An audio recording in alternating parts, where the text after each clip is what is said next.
Here. My name is Lysandra Everett, and I am your instructor for today. And we're going to be talking a little bit about depreciation.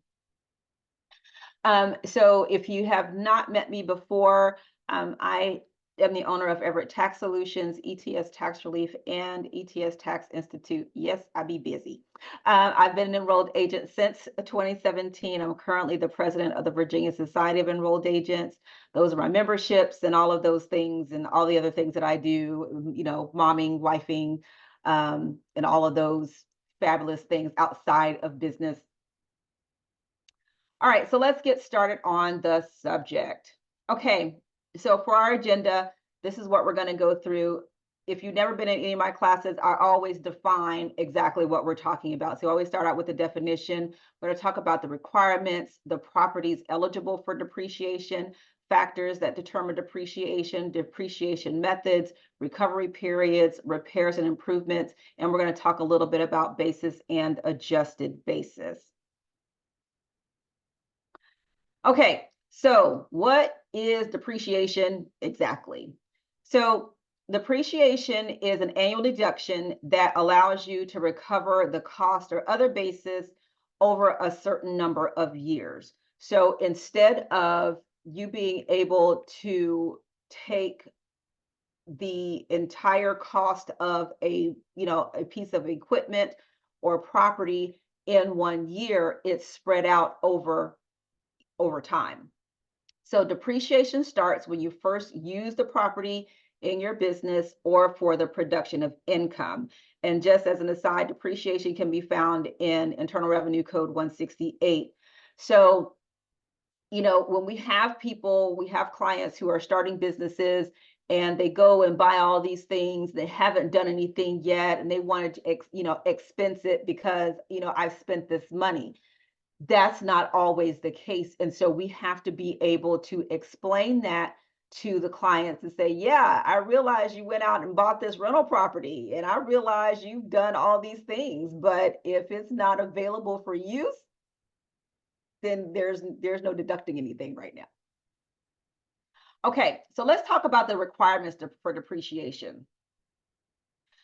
So the only way you can depreciate property is first you have to own the property. Okay. You cannot, so you think about, when people lease cars, for instance, you can't depreciate the car because you don't own the car. You have to use the property in business or in some type of income producing activity. So you could purchase, if you're like construction companies, right? They purchase those big excavators and things. They're using that depreciable property in business or income producing like a rental property. The property has to have a determinable, useful life. Basically, how long is that sucker supposed to live, right? And every, different types of property has different useful life amounts. And you have to expect the property to last more than a year. So if you wind up having a property that you put in service and take out of service within the same year, for whatever reason, you may not be taking depreciation on that property or piece of equipment. But again, you expect the property to last more than a year. Now, you cannot depreciate personal use property. Okay, so that means, like in this example, it talks about a farmer where a farmer can claim 75% business use without records. In your home, if you like the home office, people have home office where you take actual expense methods, for example, when you can depreciate that part of your home, but the rest of the home that's used for personal use is not depreciated. Okay, even if you have a vehicle, for instance, if you're using that vehicle 30% of the time for your personal use, then you can't depreciate that part that's personal use. And so again, the depreciation begins when the taxpayer places the property in service, right? And placing something in service, that means it's ready and available to use in that specific activity. It doesn't mean it has to be used yet, but it has to be available to use. And so in this instance, talking about a rental property as an example is perfect, because when you put a rental property on the market, if you renovate it or something like that, it may be ready to rent in January, but you don't have a tenant until March. Well, it was available to rent in January. It was available to use. You're actively looking for a tenant. So it's placed in service even if it's not used yet. So that's what that means. So, having that specific date when you place the property in service, and that then it ends when the taxpayer fully recovers the cost or the property is retired from service. So you depreciate over its useful life till that useful life ends, or you wind up taking that property out of service for some reason. So we have our polling question here. When does depreciation start? When you purchase the property, when you first use the property in your business or for the production of income, neither, or both?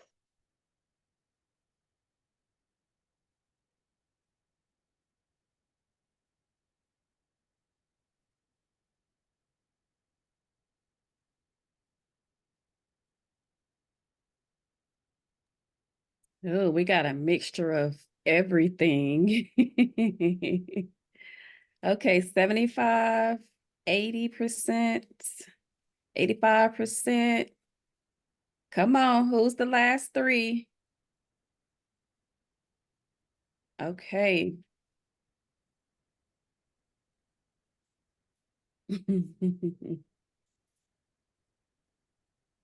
Okay, so I think I can understand why. I don't know why somebody chose neither, unless you're just trying to unless you're just trying to troll us. But I could understand why somebody would say both, because you actually do have to own the property, right? So, but the answer is when you first use the property in your business. Let me also give you another example. Let's assume, for instance, that you buy a fancy schmancy computer to use in your business. Okay, great. If you can buy that computer in 2024, but if you don't actually start your business until 2025, you can't start depreciating that computer until you actually put it in service, right? So yes, you do have to purchase the property, but you can't start the depreciation until you actually put it in service. Okay? That was a good one. But see, when you think too much, when you think too much, that's the kind of question where thinking too much will cause you to get that wrong. It is when the property is actually placed in service. Purchasing the property is actually a detail. But even with purchasing the property, you could inherit a property, you could inherit a home, right? You have parents that pass away and leave a home to their children. Well, if that home is paid for, they haven't had to purchase anything. But if they rent that home out and they put it in service, they still own the property, right? But then they got to put it in service. We have a good question. What about when there is zero income the year placed in service? You can still take the depreciation. Is it ready and available to use? Right. So I don't understand zero income. What I do, because check this out. What's happening right now in, I think, Austin? I think it's Austin, because there are companies that are leaving that area. Mhm. So if those companies are leaving the area, jobs are leaving the area. If jobs are leaving the area, people aren't renting. So Income producing. You're right. So it's income producing property, but you just might not have any revenue for that year simply because if that rental property is sitting, it's still available to rent. You just haven't had a tenant yet. Okay. Karen said this rule is different for rental property. I don't think I think income in my mind, income from the first question, I'm thinking basis because you have to know the worth. Is that what you're asking, Ayo? Lem-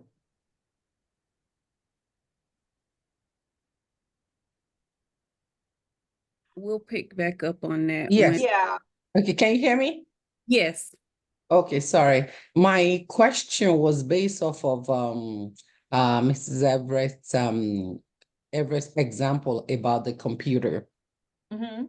That was why I asked that. If something was placed in service, say like October and stuff like that, and they had zero income, usually they would say they can move it to the next year when income comes in. Boy, for you to depreciate it without income, that's what I'm trying to get clarity on. Okay. So that's not the requirement. So just for clarity, and then we'll move on from this. When you're talking about being in business, it is, are you actively in the pursuit of the business? Are you actively trying to make money? Right? That goes back to the IRS business versus hobby type thing. Are you actually, are you out there advertising, meeting with people, doing all of those things for you to be in business? That's what being in business is. You may not have generated any revenue yet, but are you participating in the activities that that create the revenue? That determines whether or not you are in business, not that you actually made money. Right. The purpose of depreciation isn't solely based on income producing. It is a credit, a deduction. That's the main purpose. It's a deduction. So Right. the fact that you have not made any revenue at that point, if it's placed in service, if you are in the pursuit of finding a tenant for this property, that is when the depreciation starts. Right. It does not have to have revenue. Right. So, Perfect. okay. So we clear on that? All right, cool. Good discussion though. That was a Absolutely good good question. discussion. But again, it's focusing on what the question is asking. Don't be worried about. It says, when can you start the depreciation? When it's placed in service. It's not when it's placed in service and you make money. You're absolutely right. And I went down that rabbit hole with y'all. I'm sorry, I won't do it again. Yeah. So, all right. But yeah, because I wanted to bring that back to make sure you understand what the rule is. Okay. Okay, let's talk about the property that's eligible for depreciation. Okay, there's two types of property. There's tangible and there's intangible. Okay, so the tangible is just that, physical in nature. You can touch it. Okay, then you have real property, that is the real estate. And then there's personal property, like appliances or computers, right? So you do have, and I don't want people to confuse the term personal property like a personal use property, but this is more like personal business property. Does that make sense? Okay. And then there's the intangible properties like stocks, patents, goodwill. Those are the two main types of property, tangible and intangible. For tangible, there's real property, and then there's the personal property. Again, like we said, like appliances, computers, and that thing, that anything that isn't real property. All right, factors that determine depreciation. Okay, so we already know that the taxpayer can recover the cost of tangible income producing property through yearly the depreciation deduction. you're deducting a part of the cost each year on the tax return. But there's 3 major factors that determine how much depreciation can be deducted. It's the basis of the property, the recovery period of the property, and the depreciation method used. Okay, those are the 3 main factors. So we're going to go through each of those factors. All right, so the main depreciation methods is MAKERS, which is a modified accelerated cost recovery system that applies to like property used in rental activities. And then there's a general depreciation system for appliances like carpeting, furniture used in rental real estate activities. You'll see a lot of discussion on depreciation as centered around rental properties. But there are other things that can be depreciated. Like I said, like I talked about construction equipment, right? Those huge excavators and all of those things, those are things that can be depreciated as well. Recovery periods. Okay, so we're going to talk about some common recovery periods. First of all, land cannot be depreciated. When you have a rental property and you have, somebody spent $450,000 on a rental property, you got to remember to subtract out the land because the land cannot be depreciated. And if you have depreciated land, you are in 90% of the majority of people who have depreciated land at least once in their life. Or is it just me? Okay, like listen, I have a returning client. When I looked at their return, this is my 3rd year doing their return, and I was like, oh my God, I did not remove the land. So I had to go back and fix it because I forgot to subtract out the land. It is a very easy thing to do. Okay, so you just really have to be very cognizant to make sure you subtract out the land. It just is what it is. You do have some places that are like condos that condos can be depreciated, but the land doesn't convey with the property. I don't know why my hand is up over there, y'all, and I don't know how to take it down. But anyway, so just know that there are some instances where you will have property where the land does not convey with the property. Land improvements, roads, shrubbery, like roads, your driveway, that kind of thing, shrubbery, fences, recovery period of 15 years. Non-residential real property, 39 years. Non-residential real property is like an apartment building, office building, that's 39 years. Residential property is 27.5 years. Furniture is like 5 years. Computers are generally 5 years. Vehicles are generally 5 years. So those are, just common recovery periods that you're going to see. And as a tip for you all, home office deduction, the home office is 39 years, not 27.5. Don't worry, I got that wrong several times too. But when you read these instructions, you're like, oh, isn't that math? Okay. I want to point out land improvements. So when I was a commercial broker, it was my job to help investors find good deals, and the deals was based upon the return, of course. When I started doing that, I noticed that a lot of tax preparers, CPAs, accountants, whoever prepared taxes, they were not taking depreciation for the land improvements for whatever reason. A lot of people miss that. A lot of people miss that. They think because land is not depreciable, that you can't depreciate land improvements, but that's not true. And an Yeah. example of land improvements, in addition to what Lysandra just went over, it could be something as simple as repairing the driveway, the everything that's on the property. If you have a rental property, you have to the upkeep, the landscaping, all of that is included in land improvement. So make sure that you're adding that in when you're doing depreciation on rental properties, investment properties, whatever kind of properties. Do not forget about the land improvements, because those deductions are really good.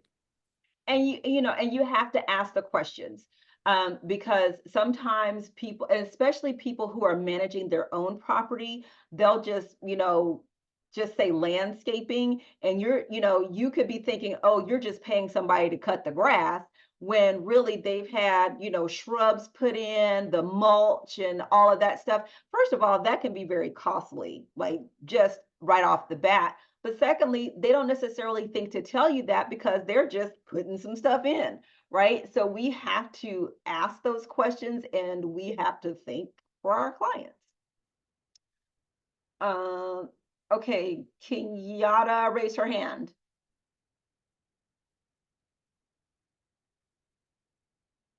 You're still muted. Hey, Kenyatta, unmute yourself. Yep, you're still muted.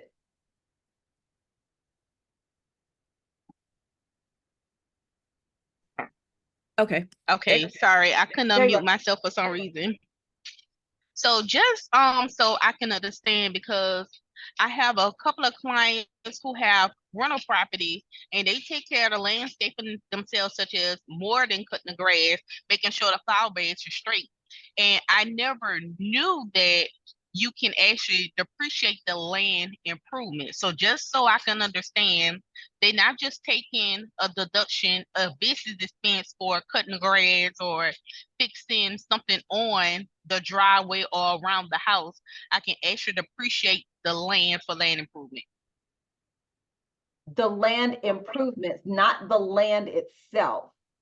So Right. again, you Okay. got the dirt, but if I go put a rose bush on the land, then I can depreciate the rose bush. Oh, so like a rose bush, some rose bushes may cost $60, some may cost a few $100s. So how would I take a depreciation for something that's just so They have not receipts. costly? So let's just say they have maybe 3 or 4 rose bushes and they maybe pay $800. How do I depreciate that over time, or do they just take a upfront depreciation for it? How do you depreciate a building? Well, a building, I forgot how many years, but But right, why that you have the basis, uh-huh. the useful life, Okay. right? Same thing.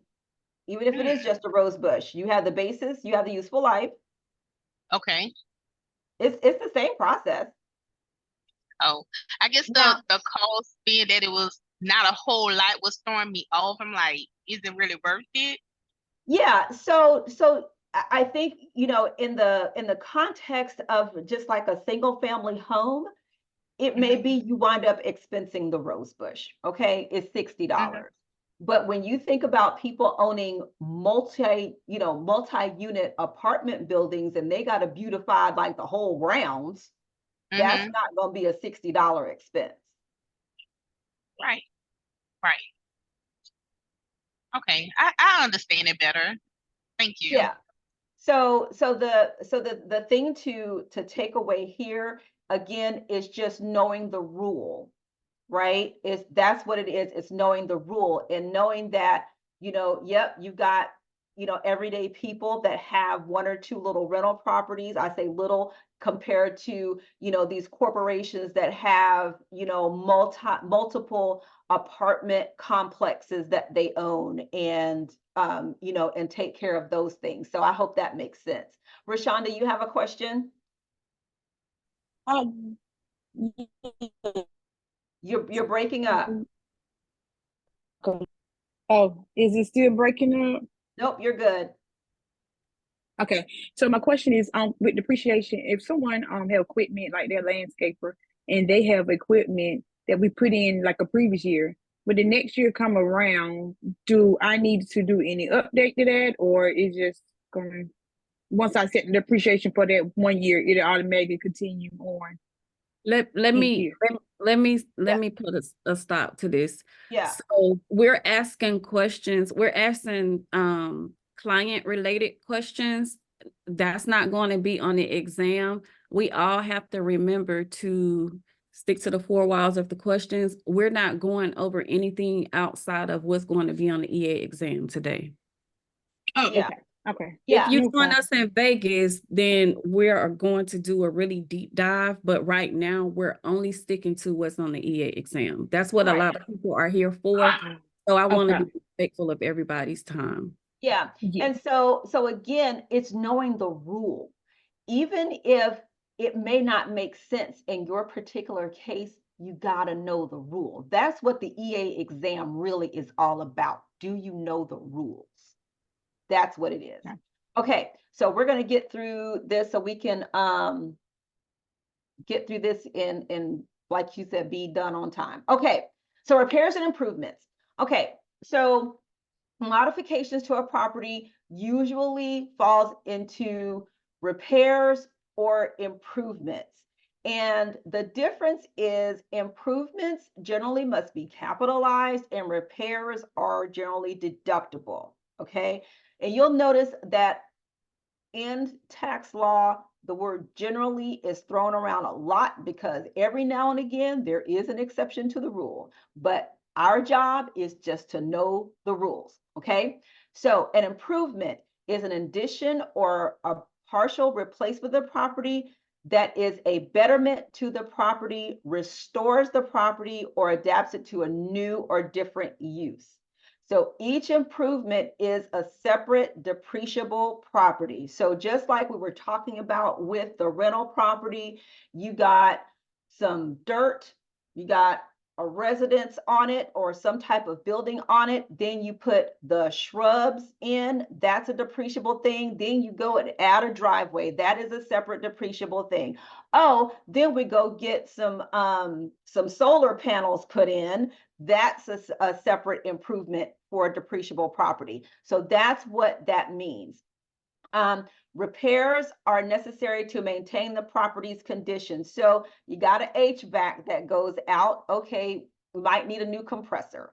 Okay, or it may be it just needs to be maintenance. Those are repair type things. Changing a light bulb is a repair type thing. Even like, I don't know, changing out a garbage disposal. I just had to go through that, y'all, okay, in my house. So those types of things are generally small, and you are, you're putting it back to where you're maintaining the condition of the property, okay? Now, if you make a repair or anything like that that increases the value of the property, makes it more useful, or lengthens its life, you have to capitalize that. Capitalize meaning depreciate, okay? So if you do something to, the house that extends the useful life beyond the 39 years, if you I don't know, take a fork and, add extra tines to it so it's more useful. So if you are improving the property to where it's more than what it started out as, then that's got to be capitalized.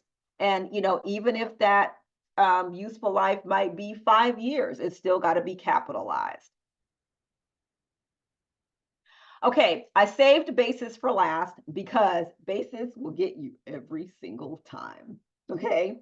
And basis is, we got a polling question.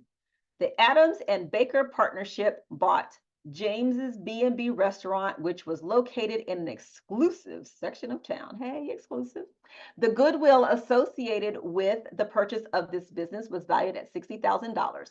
per section 197, what is the number of years over which goodwill can be amortized? Okay, now amortized is a word that we have not heard in this particular presentation, but amortization, it generally goes to the non-tangible. You can't touch it, okay?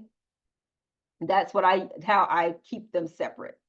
Okay, so you got a choice of 5 years, 10 years, 15 years, or 20 years. And go.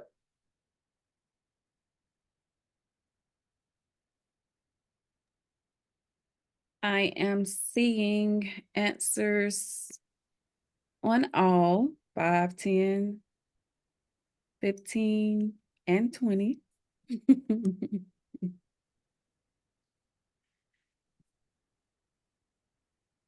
14, 15. Okay. The correct answer is 15 years. Yep, 180 months. That's one of those things that you will learn. It's 15 years, 180 months. It's just one of them things. And this is something that you're gonna have to remember. They're not gonna give you this. You gotta remember the amount of years that can be amortized. Amortized in everything. Amortized. They need a new word for that because Thank it's hard. But knowing those basic useful life years is just something that you have to know.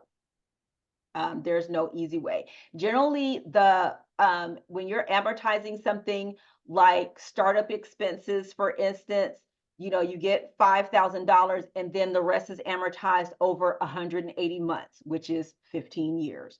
And so 15 years in amortization is very common. Are there exceptions? Absolutely. But just knowing that. Okay, so let's talk about basis. Okay, basis is the amount of the tax. Sorry, Lysandra, before we get into basis, Rashonda has her hand raised. Oh, I just didn't think it came down from the last time.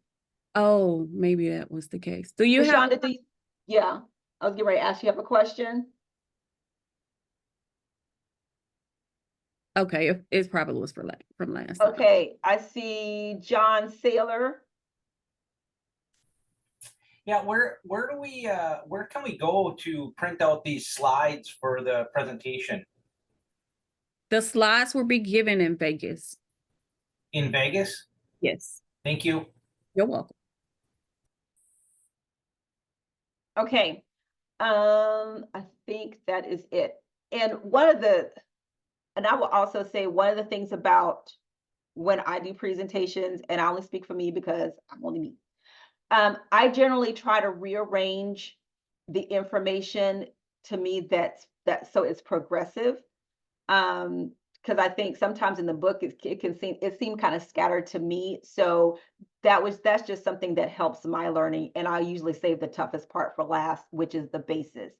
And mainly because you're going to hear basis in all facets of tax, whether it has to do with rental property, whether it's got to do with stocks, and if it's got to do with cryptocurrency, you got basis in S corps and partnerships and all. You got basis everywhere. Okay, so basis is a principle that you really have to learn. Okay, so basis is generally the amount of the taxpayer's investment in a property for a tax purpose. A gain or a loss is determined by subtracting the adjusted basis from the proceeds of the sale, exchange, or other disposition of the property. Okay, so you've got, and the easiest thing to picture is stocks. Okay, because everybody went on Robinhood during COVID. Everybody was buying stocks. Everybody was buying the meme stocks, all the things, right? So you buy a stock for $10. When you sell it for $20, you get your first $10 back because that's your basis. Okay. And then anything over $10 is a gain. And then that's taxable. Now, at the same time, if you bought that stock for $10 and then you sold it for 6, then you have a loss because that is below your basis. So then you claim that loss. Okay. So that's how, and I know you've seen the 1099Bs. Everybody got them from Robinhood. When you're asking, you see the sale, you see when the taxpayer purchased the stock, when they sold it, how much they paid for it, which is the basis, the proceeds, and then if they have a gain or loss. Okay. Now, Kenyatta has a question about basis. She said, so basis is pretty much what you paid? yes, it's what you paid for it. And then we'll talk about the adjustments. Yeah, because it's not you purchase a car for $50,000 and that's the basis. There are expenses that probably came with purchasing that car, or if you made some other type of investment with that car, that's how Yeah. you determine what the basis is. Yeah. So there's basis is your starting point. Let's say that. Okay. I use stock because that's an easy example to picture, because you got a basis, you have proceeds, and you either have a gain or a loss. Okay. That's what this is. It applies to just about every facet of tax when you're dealing with any type of property, and including cryptocurrency, right? That was a huge thing. And it's an issue because there are so many people that have been in crypto for a long time, they don't remember what they paid for stuff. And it's like, dude, well, you about to get taxed on all this right here because I can't help you. Okay. So now if you use the property for business or investment purposes and personal purposes, you have to allocate the basis based on the property use. So if you have, think about a duplex, right? You got a tenant that is renting the property, and then you have the owner living in the other half, right? So you can only depreciate, your basis only applies to 50% of the property because that's the part that's being used for business. So if you paid $400,000 for a duplex and you're renting out 50%, your basis is $200,000. Okay. So, and then only the basis allocated to the business use of the property is depreciable. So it's the same thing. Okay, we have another polling question. Peter wants to increase his tax deductions this year by claiming depreciation on his assets. Which property may be eligible for a depreciation deduction on his return? A log cabin he bought and rents to customers, a vehicle his company bought that he uses exclusively to commute to work, a large diamond he will display in his jewelry store, or inventory he will sell to his customers. Which property may be eligible for depreciation deduction on his return? I just want to point out that not one person tried answering the question before you read all the answers. That is so important, and I'm proud of y'all for that. Yeah. Okay, 93% is saying A, 11% B, 5% C, none D. All right. The correct answer is A, a log cabin he bought and rents to customers. Can you put that back up there for a second? Okay, so here's the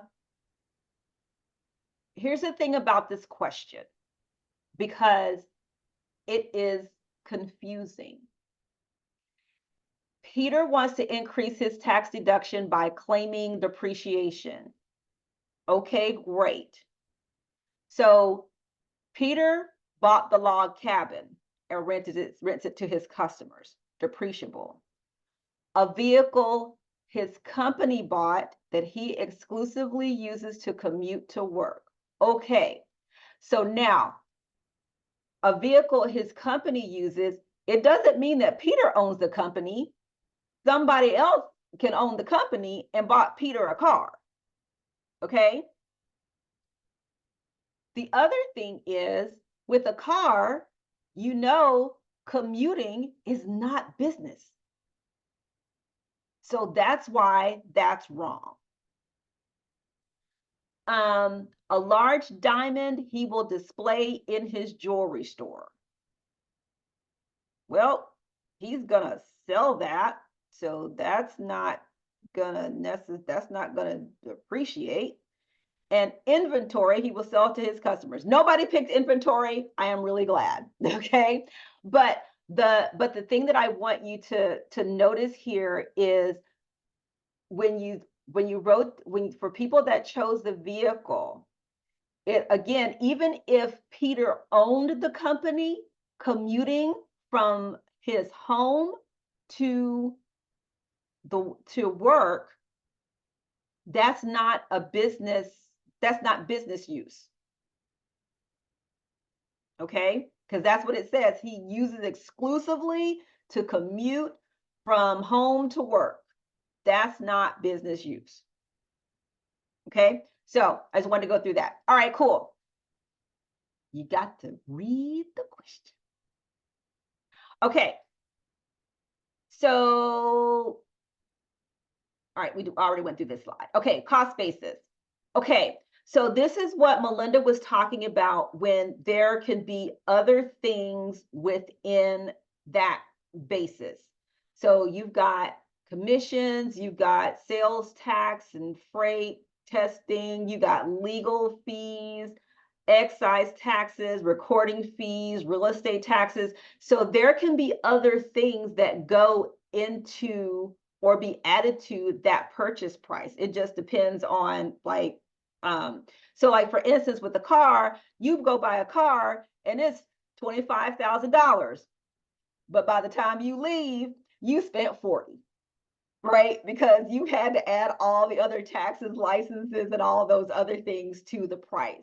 So that's what Melinda was saying in that, yes, the car may have cost $25,000, but you got to add all this other stuff to it. And so that's going to adjust your basis. Okay, now we're talking about adjusted basis. All right, so before figuring a gain or loss on a sale, exchange, or other disposition of the property, or figuring allowable depreciation, depletion, or amortization, a taxpayer must usually make certain adjustments to the cost of the property. That is your adjusted basis. Okay, so we're going to talk about a rental property, mainly because that's just easier for folks to understand. Okay, so then you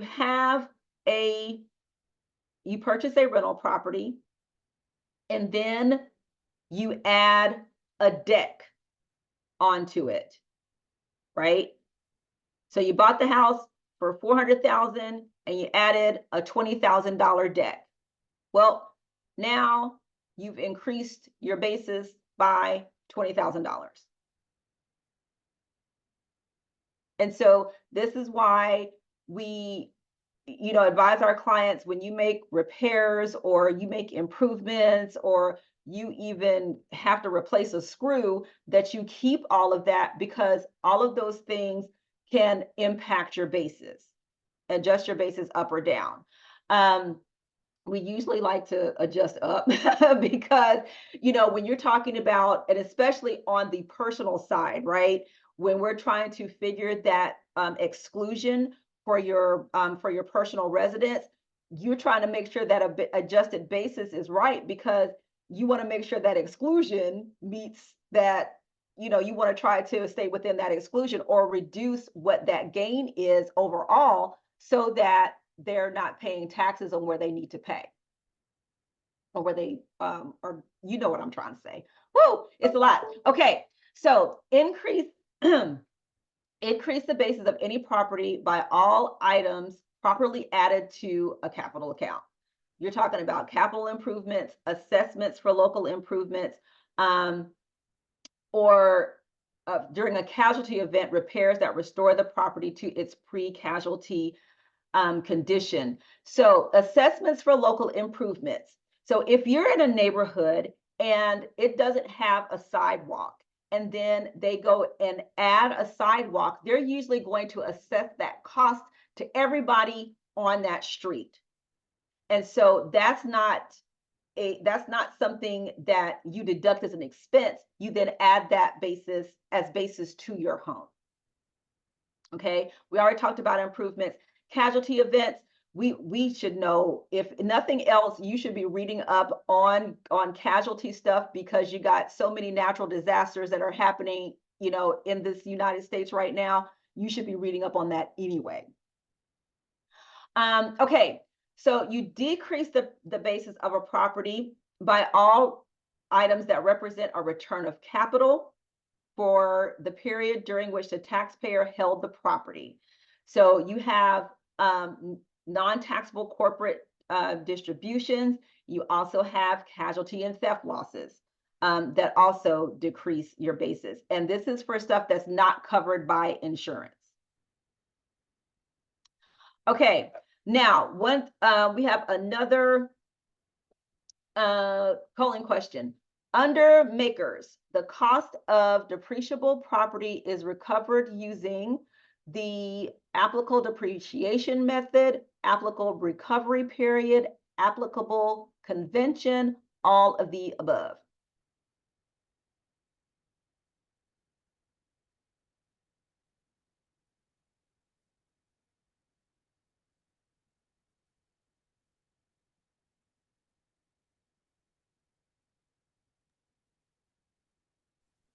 %90 is saying all of the above, 10% the applicable recovery period. Some people are changing. Okay. 88% is all of the above. 6% the applicable convention. The correct answer is all the above. Okay.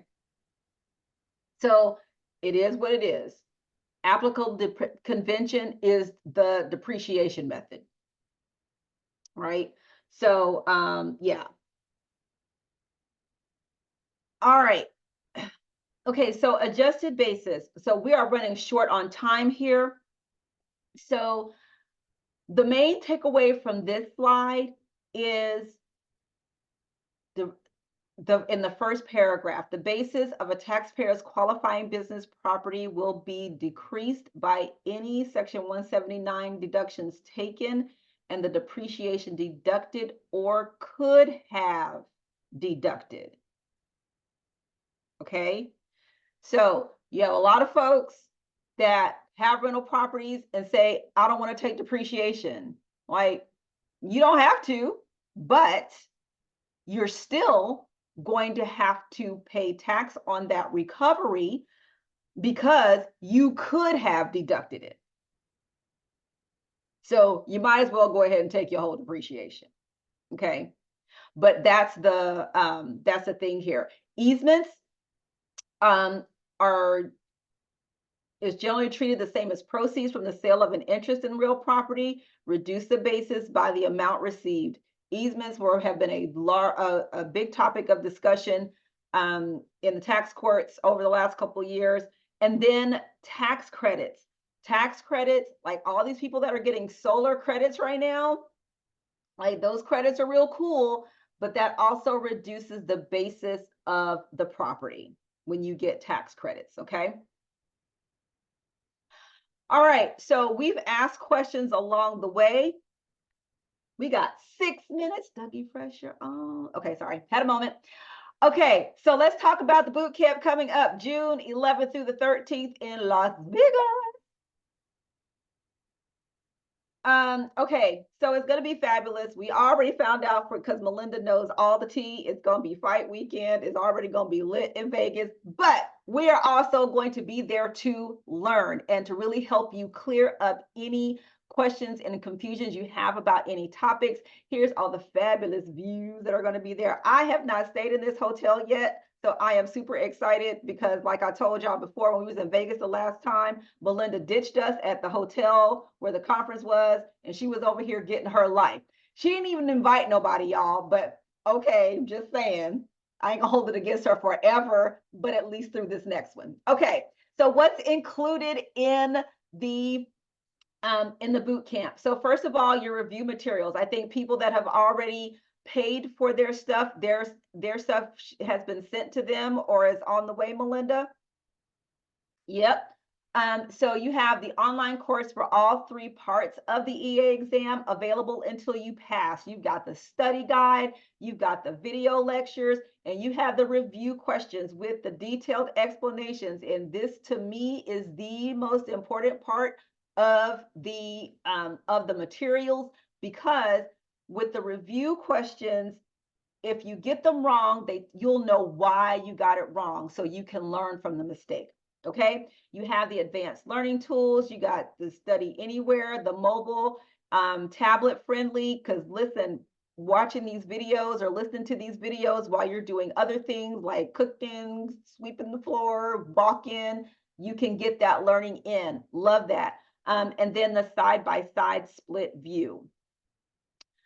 So we're going to help you set goals with easy to understand progress metrics. You've got integrated IRS forms and publications. You got flashcards. You have us fabulous people. We're going to have some Jeopardy. Listen, Jeopardy is heck of fun, y'all. I'm going to just tell you that right now. Okay. You got your Facebook group, study buddies. Essentially, you have all of this support, right, to help you pass this exam. So even though you've got to take the exam by yourself, you are not in this by yourself, okay? You have a whole community of people who are here to help you pass. And then this provides career opportunities, guys. Can I tell y'all the amount of, the number of people who are looking for qualified people to work for them? Like the sky's the limit right now, okay? So whether you have your own business or not everybody even wants their own business, and that's okay, right? There is a place for you. There's a place for everybody, okay? So when you got to schedule your hotel? I think that deadline is tomorrow. The deadline is tomorrow. We have 8 rooms left for discounted rates. The week that we're going to be in Vegas is also the same week as a big boxing match, a boxing fight. Mm-hmm. So the rooms are going to be above average, but we have discounted rooms available for you, but it ends tomorrow.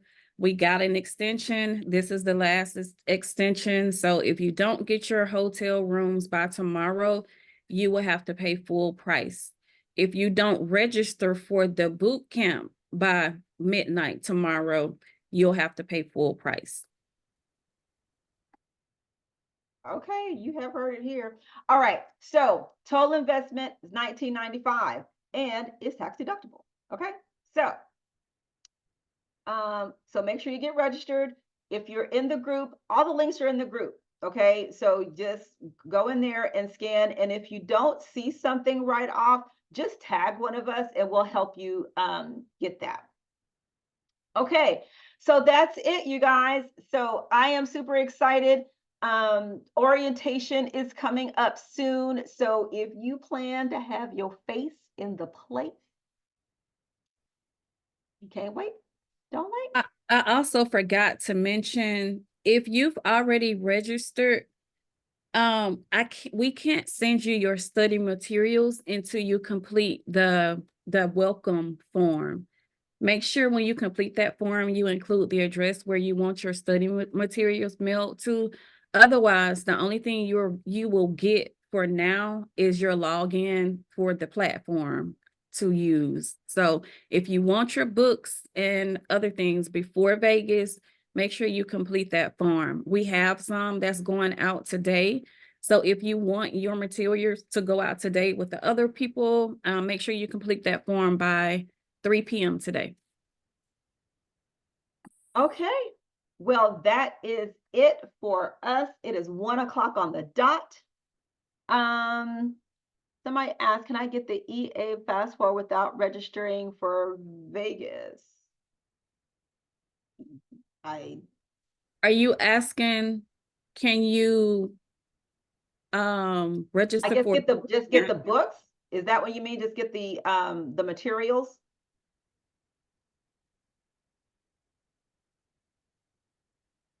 Yes, she just means just getting the materials.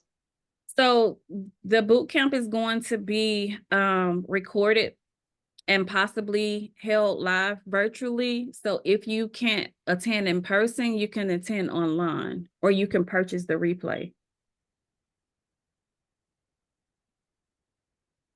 The phone number section does not allow all 10 digits. Angel, I have not had that problem yet.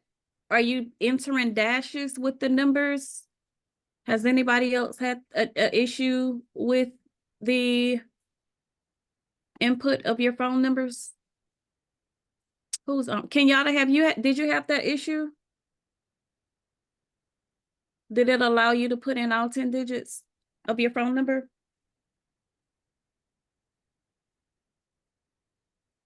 I'll pull it up real quick, Angel. Yeah, okay, Angel, that might be something that you're doing on your end. Others are saying that they didn't have that issue and you all have the same form. Try not putting in dashes, just put in all numbers. Yeah, I'm looking at the form now and I see everybody has phone numbers. If you still have that issue, Angel, shoot me over an email and I'll help you out. Misha said she didn't have that issue. No. Okay. Yep. Okay. All right, Any awesome. I more? gotta escape because I gotta, like 2 minutes late for my 1 Okay. o'clock. All right, All go right, ahead. see you Thank you guys. so much. Are there any more questions? Let me see. Angel, your form is completed already. Let me see if I have your, MJ, yes.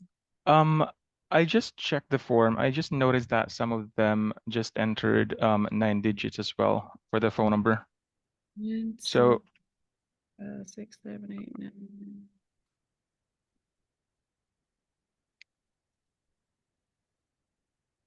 Okay. Oh, they're putting it in the fax. I see what. So Angel, do this. We'll correct that real quick. But for now, is the number on the fax number, is that your correct number? That's the number we used.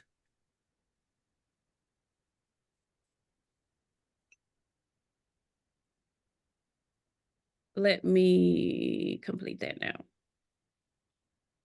Only for text. Okay, send me an email, Angel. I'll shoot you over my contact information and include your number, your phone number in the email. Missing one. Okay, no worries. I will add that one right now. I have your application pulled up.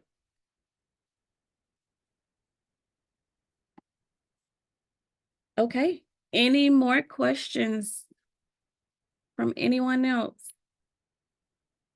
Yeah, get registered today. Tomorrow is the deadline for all the discounts. Or make sure you notate that one, that missing one on Angel's yep, phone number. I will update it now. Okay, thank you. How long is it going to take to receive the packet? It looks like you just submitted your information last night, Angel. So all your information will go out tomorrow morning with the rest of the people that registered this week. So unfortunately, you won't receive it this week because tomorrow is Friday. So you should receive it by next week's masterclass. Before next week's masterclass, you should have all your materials in the mail, but you'll receive your login information today. So you'll be able to log in and start reviewing the materials today online. Okay. Are there any more questions? I see quite a few people are still on. get registered. If you're still on, drop that registration link in the chat, please, for those that want to register today for the boot camp in Vegas. Ayo, Teresa, Garland, Dino, Erica, do you all have any questions? Have a good day, Josie. Thank you so much. That's our tax attorney, Josie. She is one of our EA instructors. We also have a former IRS revenue agent, Rani. She will be joining us in Vegas as well as one of our EA instructors.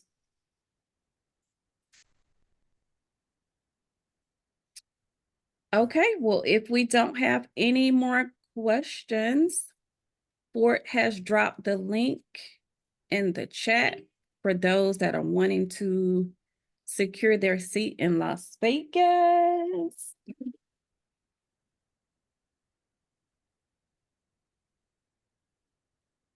All right, I will see you all next week. Ayo, Thanks, personally. MJ. Okay, see you later. For Thank you. Ayo, Bye-bye. yes, it's just me and you. Right now, Ayo, you can send me whatever question you have.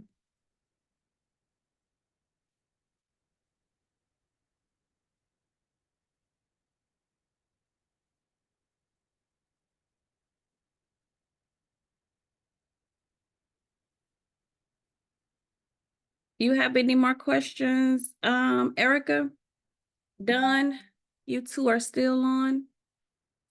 Let me stop the recording.